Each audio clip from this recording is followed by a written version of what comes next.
Ablamız Türkiye aşığı çıktı ya. Arkadaşlar evlenmek isteyen varsa Brunei'ye gelebilir. Türklere karşı bir ilgileri var. İnşallah. İnşallah. Ya işte bize bir Türk bul, evlenelim diyorlar dedi. Niye? Çünkü onlar Türkiye'yi seviyorlar. İnsanlar Türkiye aşığı. İnsanlar Türkiye'ye gitmek istiyor. İnsanlar bana Türkiye ile alakalı çok sorular soruyor. Ben Türkçe öğreniyorum. diyorsunuz ki nasıl olur bu? Brunei'de Türkçe seçmeli ders olarak okutuluyor.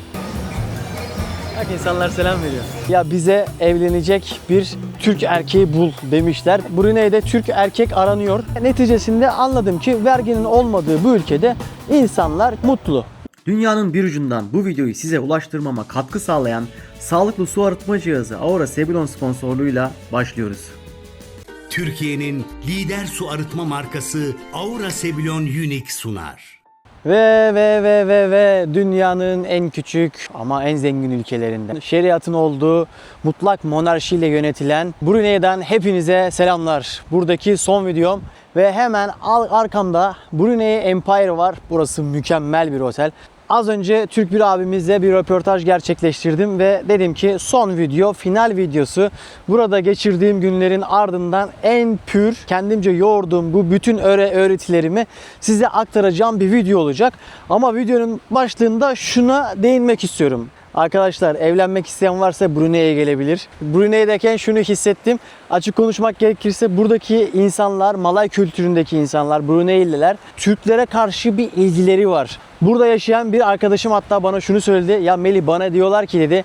Ya işte bize bir Türk bul, evlenelim diyorlar dedi. Niye? Çünkü onlar Türkiye'yi seviyorlar. Kaç günün ardından bugün buranın büyükelçiliğine gittim. Normalde böyle şeyleri çok yapmam. Büyükelçiliğe gidin bir dedim ki bir öğreneyim, bir bakayım, bir selam verin. Burada yaşayan Türk var mı diye de bir sorayım dedim. Abi beni öyle güzel karşıladılar ki gerçekten bunu objektif bir şekilde söylemek zorundayım. Hayatımda yaşadığım en güzel elçilik deneyimiydi diyebilirim. Keşke tüm büyükelçilikler bu şekilde bir tavır sergilese. Tabii bu da karşılıklı, ben de çok saygılı, sevgili, seviyeli bir şekilde yaklaştım. Neticesinde ortaya mükemmel bir sohbet çıktı. Ve onlardan Brunei hakkında çok güzel bilgiler aldım. Abi öncelikle burada öyle hizmetlere, öyle güzel eğitimlere başlamışlar ki, öyle güzel tohumlar ekmişler ki burada yaşadıkları 5 yıl, 10 yıllık süreç içerisinde ve bunlar halkın içerisinde filizlenmiş. Her işte taksiciden tut askerine kadar karşılaştığım, sohbet ettiğim insanların Türkiye'yi bilmeleri, Türk dizilerini izlemeleri, hat sanatını bilmeleri, Türkiye ile alakalı ilginç bilgilere sahip olmaları boşa değilmiş. Bu bir çalışmanın ürünüymüş ve gerçekten elçilik ve buradaki işte çalışan Türkler görevlerini, temsiliyetlerini o kadar güzel gerçekleştirmişler ki insanlar Türkiye aşığı. İnsanlar Türkiye'ye gitmek istiyor. İnsanlar bana Türkiye ile alakalı çok sorular soruyor. Ben ülke hakkında bir şeyler sormaya yeltenirken bir anda ben kendimi Türkiye'yi anlatırken buluyorum. Çünkü ilgi alakaları çok fazla.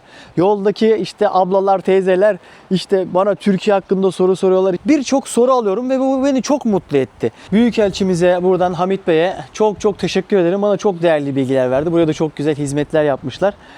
Keşke dedim ilk gün buraya gelseydim ki bu bilgilere haiz olsaydım. Ama şunu anladım ki ülke ne kadar küçük olsa da olsun, potansiyeli ne kadar belli bir kapasitede olursa olsun, hizmetini iyi yapan insanlar ülkemizin temsiliyetine çok güzel katkılar sağlıyorlar. Kendilerine buradan çok teşekkür ederim. Beni de çok güzel ağırladılar. Ve yine orada çalışan Hamza Bey gerçekten çok değerli, çok kıymetli insanlar.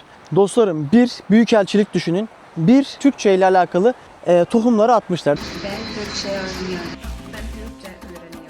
Merhaba, ben Türkçe öğreniyorum. Demişler ki biz burada Türkçe öğrenmek isteyenlere Türkçe öğretelim.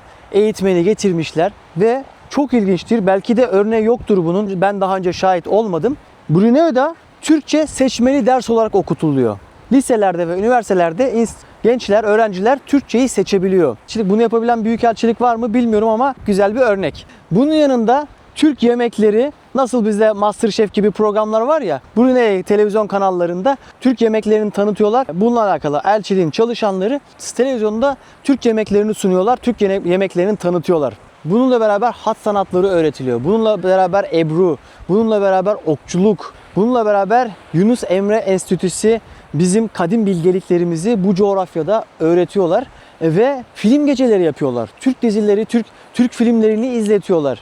Ben de puzzle'ın böyle parçaları sonradan yerine oturdu. Her dedim bu insanların Türkiye'ye olan işte ilgileri, alakaları boşa değilmiş. Demek ki bu çalışmaların neticesinde insanlarda bir merak uyandırmış. Ve düşünebiliyor musunuz? Türkçe kursu alanlar ülke nüfusunun %3'ü. Diyeceksiniz ki ya Melih zaten ülke 450 bin. Baktığınız zaman 15 bin kişi bu kurslardan faydalanmış. Bizim filmlerimizi izlemiş. Türkçe öğrenmek istemişler. Birçoğu Türkiye'ye gitmiş. Türkiye'ye gitmeden önce belli bir fizibilite, belli bir araştırma yapmışlar. İlgileri, alakaları artmış. Bu çok önemli bir şey. Ben gezerken şöyle söylüyorum. Bizler de bir kültür taşıyıcısıyız. Biz Neşet Ertaş'tan da bahsediyoruz, Yunus Emre'den de bahsediyoruz, Atatürk'ten de bahsediyoruz. Hepsini dilimiz döndüğünce aktarmaya çalışıyoruz ki insanlar ülkemizi bilsin, ülkemizin kültürüne vakıf olsun. İlgileri, alakaları neyse onunla alakalı doneler vermeye çalışıyoruz. Yemek olur, seyahat edecek yer olur, doğa yürüyüşü yapacaksa oraya yönelik yerler önermeye çalışıyoruz. Böyle olunca da ister istemez ülkemize de bir kazanç sağlıyoruz. Ülkemizin esnafı kalkınıyor, turizm artıyor. Bunlar ufak şeyler ama hepimiz bu bilinçli olsak emin olun çok farklı yerlere gelebiliriz. Ne diyelim yani vatandaşlarımızın, gezginlerimizin veyahut da elçiliklerimizdeki böyle bir bilinç olduğu müddetçe muhakkak ki dış dünyada da ismimiz daha çok duyulacaktır. Ben bugün gurur duydum. Dedim ki evet çok küçük bir ülke. Belki kimi diyecek ki ya Brunei, Melih yani sonuçta ufacık bir ülke yani orada olsak ne olur olmasak ne olur. Ben olaya o şekilde bakmıyorum. İnsan her yerde insan. Bir de her yerde yakalanacak, yaşanacak bir hikaye var. Burada geçirdiğim kısa süre içerisinde çok güzel arkadaşlıklara şahit oldum. Gelmeden önce videolar izliyordum. Sonra dedim ki ha demek ki bu işin doğrusu bu, bu işin doğrusu bu. Kimisi dedi ki ya burası şeriat ülkesi kardeşim. Burada kafa kesiyorlar. O yüzden burayı böyle ölüm kokuyor olarak lanse etmiş. Geldim baktım ki abi şeriat dediğin şey adı şeriat ama şerri hükümler falan uygulanmıyor. Bunun yanında zaten belli yasakları var. Sigara, alkol vesaire. Gece hayat yok. Kendi kültürlerini, örflerini, adetlerini, inançlarını korumaya çalışan bir milletten bahsediyoruz aslında. Monarşiyle yönetiliyor. Evet gerçekten buranın sultanı çok zengin. Yani çok zengin. Baktığımız zaman internette gayri safi milli hasıla 90 bin dolar, yıllık 90 bin dolar olarak gözüküyor. Ama bu tabii ki dünyanın her yerinde olduğu gibi bir kısmın elinde olduğu için halkın öyle lüksle, şatafatla vesaireyle işi yok. Bunun hem kaynakların kısıtlı ve sınırlı olmasından kaynaklı olduğunu düşünüyorum. Hem de biraz daha böyle mütevazi bir yaşam tarzları var. İnançtan dolayı olabilir diye düşünüyorum. Bu sadece benim yorumum. Geçtiğimiz günlerde Sultan'ın sarayıyla alakalı da bir video yapmıştım. Orasıyla alakalı da hani çok büyük böyle manşetler atılmıştı. Burayla alakalı anladım ki özellikle LGBT ile alakalı yapmış olduğu karardan sonra dediler ki yaptırım uygulayacağız şeriat gereği. Böyle olunca da Sultan'ın bütün yurt dışındaki otellerini boykot ediyorlar. Onlar da diyor ki ya hani biz bu hükmü uygulamayacağız tarzında söylüyorlar. Yani idam olmayacak tarzında söylüyorlar. Ben de bizzat gittim araştırdım. Buradaki insanlara da sordum. Dedim ki burada idam vesaire oldu mu? Onlar da bana dedi ki yok burada öyle bir şey yaşanmadı. Yani dışarıdan farklı lanse ediliyor ama hani evet burada mutlak monarşi var. Baktığınız zaman ben de daha önceki videolarda öyle söylemiştim. Oraya bir güncelleme getireyim. Mesela hem işte Sultan aynı zamanda Maliye Bakanı, aynı zamanda Genelkurmay Başkanı. Bu tarzda vazifeleri var. Ama hani 2 numaralı olan görevli yetkili aslında görevi üstleniyor. Müdahale edeceği veyahut da kararın onda olabileceği, sultanda olması gerektiği yerlerde sultan sadece müdahale edebiliyormuş. Sisteme müdahale etmiyormuş. Sadece yani diyormuş ki hani bir şey ekstrem bir şeye kalkışma. Yani kontrol bende. Sen görevini, vazifeni yap ki 45-50 yıldır da herhangi hiçbir şey olmadan bu şekilde sıfatlar, bu title'lar, bu başlıklar altında ülkeyi yönetmişler. Geçtiğimiz günlerde sultanın bir diz ameliyatı oluyor arkadaşlar.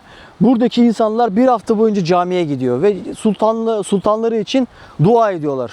Yani bu insanlar diyorsun ki ya zorla gitmez herhalde yani bir insan camiye sultanına dua etmek için zorla gitmez diye düşünüyorum ve böyle camilerde dualar vesaireler ediliyor. Sorduğum insanlara da söylüyorum. Tabii ki yani kim sultanı sevmediğini söyler vesaire. Orası ayrı bir tartışma konusu ama benim de konuyu getirme, birini sevdirme veyahut da sevdirmeme gibi gösterme gibi bir niyetim yok zaten. Sadece genel olarak ülkeyi, sistemi anlamaya çalışıyorum ve size o şekilde aktarmaya çalışıyorum. Burayla alakalı bir final videosu yapmak istedim. Gerçekten hani yuva kurmak isteyen, ben evlenmek istiyorum kardeşim, Böyle bir sakin ülkede de Darüsselam çok küçük bir ülke. Belki sıkılabilirsiniz bu ülkede. Ama ben burada yaşarım. Gerekirse Malezya'ya, Endonezya'ya giderim canım sıkılınca. Ama burada bir iş kovalarım, işimi kurar, hayatımı idame ettiririm. Brunei doları kazanırım ki Brunei doları çok değerli şu anda. Dolar karşısındaki seviyesini hep koruyor. Değerli bir para birimleri var. Kazanırım, hayatımı idame ettiririm. Burada fırsatlar, imkanlar da var olarak düşünenler bence Brunei kadınlarıyla veyahut da erkekleriyle artık genelde erkekler geliyor. Yuva kurabilir diye düşünüyorum. Başlıkta bunu belirtebilirim yani. Brunei'de Türk erkek aranıyor başlığı olabilir. Bunun sebebi de şudur. Burada yaşayan bir arkadaşımız Melih bana bile söylediler. Yani hani ya bize evlenecek bir Türk erkeği bul demişler. Bizzat duyduğumu aktarıyorum. Elçiye zeval olmaz. O yüzden neden başlık böyle demeyin. Brunei oynatma listesine kesinlikle bakın derim. Bir göz atın. Ülkenin potansiyelini size göstermeye çalıştım. Burada sıkılabilirsiniz. Sonra demeyin ki ya Melih biz seni dinledik. Burada hareket edemiyoruz diyebilirsiniz. Ülkenin gerçekten çok sakin, sessiz bir atmosferi var. Darüsselam barış memleketi tabiri caizse. Yapılacak şeyler belli ama ben mesela Murat abiyle bir sohbet etmiştik. Abi adam 10 yıldır burada. Adam işinde, gücünde, ekmeğinde uluslararası ticarete başlamış. Türk ürünlerini getiriyor. 200'den fazla ürünü buraya getirmiş. Abi diyorum ya buraya ben gelmeden önce bir kebapçı vardır vesaire vardır diye düşündüm. Arkadaş kebapçı mebapçı hiçbir şey yok. Yani özellikle bizden açan yok. Bizim adımızı kullanarak Türk mutfağına yakın yemekler yapanlar varmış. Farklı Arap ülkelerinden ama çok da yaygın değil. Yani bence iş düşünen insanlar, Brunei doları kazanmak isteyenler, yeni bir sayfa açmak isteyenler, uluslararası ticaret yapmak isteyenler Brunei'yi düşünebilir. Kapasitesi, potansiyeli belli ama burası bir Borneo adası. Yani Borneo adası genelinde de düşünebilirsiniz. Malezya var, Endonezya var ve Brunei var. Şimdi Endonezya'nın başkenti de Borneo adasına taşınıyor. Bununla beraber buranın bence trafiği, sirkülasyonu daha da fazla olacak diye düşünüyorum. Ticaretle uğraşıyorsanız bence videolara şöyle bir göz gezdirin. Eğer tatile gelmek istiyorsanız da buraya harcayacağınız zaten 2 gün, maksimum 3 gün. Ya ben böyle bir ülke gördüm. Brunei diye bir ülke varmış. Bu ülke şeriatla yönetiliyormuş. Monarşiyle yönetiliyormuş. Sokak lezzetleri, yemekleri, görülecek turistik yerleri, Çin denizi, camileri ki burada altın ayrıntısı da var. Sultanın koleksiyonu var. Koleksiyon da dilden dile geliyor ve doğruymuş yani. Araç koleksiyonu vesaire varmış. Bunu da bugün teyit ettim başka arkadaşlardan. Onlar da evet dedi sultanımızın böyle koleksiyonları var dedi. Neticesinde anladım ki verginin olmadığı bu ülkede insanlar gözlemlediğim kadarıyla mutlu, mesut yaşıyorlar. Kendi hallerinde şikayet etmiyorlar. Petrolleri var. Petrolleri muhtemelen duyumum o ki 2035-2040'da biteceği söyleniyor. Muhtemelen yani buranın devleti ona da bir şey düşünmüştür diye düşünüyorum. İnşallah düşünmüşlerdir. Zaten gelir kaynaklarının başında tabii ki petrol var, gaz var ve bu gazın yanında da sultanın yaptığı yatırımlar var. Yurt dışında büyük otelleri var. O otellerden gelen paraları da ülkesinde değerlendiriyor. Ülkesine gelir kaynağı olarak kullanıyor. Bu şekilde yatırım yapıyorlar. Genel olarak toparlamam gerekirse burayla alakalı bilinen yanlışlardan bir tanesi wow şeriat şöyle böyle kafa kesiyorlar vesaire. Halk hikayesi gözlemlediğim kadarıyla insanlar el ele de tutuşuyor. Sigara içmek yasak, alkol yasak. Alkol içen falan görmedim zaten de. Sigara içene falan denk geldim ama almak, satmak vesaire yasak. Belki ben sigara ve alkol kullanmadığım için beni çok etkilemedi bu durum ama eğer böyle bir eğlence anlayışı olan veyahut da böyle işte bunları tüketenler, kullananlar burada belki bir tık zorlanabilir.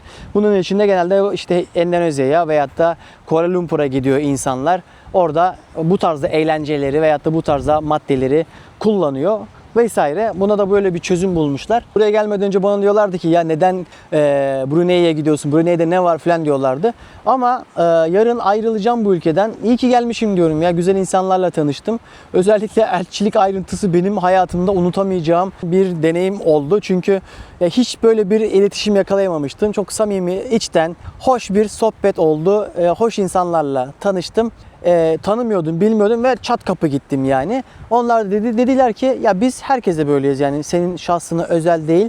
Dedim bu benim için daha onur verici bir şey yani. Ben de zaten kendi şahsıma özel bir şey olarak algılamak istemem. Herkese böyle davranılsın. Her elçilikte bu olsun ama onları da anlıyorum. Bazen gerçekten bazı arkadaşlarımız, bazı vatandaşlarımız elçiliğin başına da bela olabiliyor. hep problemle gidebiliyor.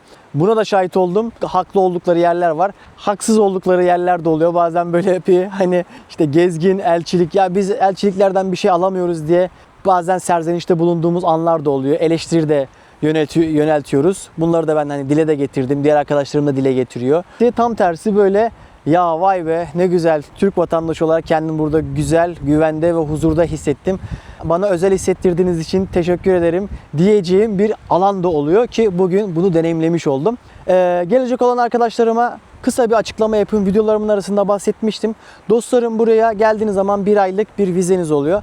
Bir form doldurmanız gerekiyor. Onu internetten de bulabilirsiniz ama kapıda buraya geldiğinizde de formu doldurabilirsiniz. Buraya bizzat özel olarak gelmeniz belki biraz maliyetli olabilir ama burayı başka bir geziyle bağlayabilirsiniz. Çok da güzel olur. 2 gün, 3 gün. Çünkü dedim ya, burada Endonezya, Malezya ve Brunei var. Özellikle Malezya'ya gelip Malezya'daki burada görülecek sabah falan var. Orada çok güzel alanlar var.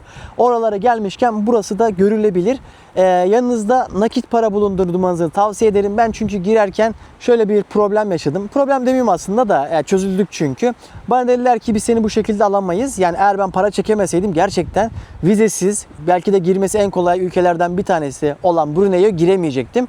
Allah'tan kredi kartım çalıştı ve para çektim. Onlara da gösterdim. Hatıra fotoğrafımızı çekip ülkeye giriş yaptım. Dediler ki yanınızda para bulundurmanız gerekiyor. Eğer uzun soluklu kalacaksanız da yanınızdaki parayı, özellikle dolar varsa doları gösterebilirsiniz. Exchange edip harcamalarınızı da yapabilirsiniz. Bunu söyleyebilirim. 10 dolar, 15 dolara hat oluyorsunuz Brunei doları. Singapur'la anlaşmaları var. O yüzden bir Brunei doları bir Singapur doları ile eşit. Elinizde Singapur doları varsa yine burada harcayabiliyorsunuz. Böyle pıtı pıtı konuştum. İçimdeki bütün bilgileri size aktarmaya çalıştım. Final videosu, yeni bir ülkeye gideceğiz. Sürpriz olsun. Beğeni ve yorumlarınızı bekliyorum. Ben bugün bu arkamda gördüğünüz güzel otelde bütün dijital ekipmanlarımı sessize alıp kapatıp bataryaları çıkartıp şurada gün batımını seyredeceğim. Belki Instagram'a da buradan bir kesit paylaşabilirim diyeyim. Hani güzel bir hatıra olur diye düşünüyorum. Instagram'dan da Melih Bektaş yazarak beni takip edebilirsiniz. Seviliyorsunuz dostlar. Umarım sizin için keyifli bir video olmuştur. Elimdeki görüntülerden de yine konuşmalarımın üzerine vermiş olacağım. Yeni bir ülke, yeni bir heyecan, yolculuk devam ediyor. Yaşamak güzel. Hemen arkamda Çin Denizi var. Şöyle dünyanın bir ucundan, Brunei'den hepinize selam. Kendinize iyi bakın. Görüşmek üzere. Türkiye'nin lider su arıtma markası Aura Sebilon Unique sundu.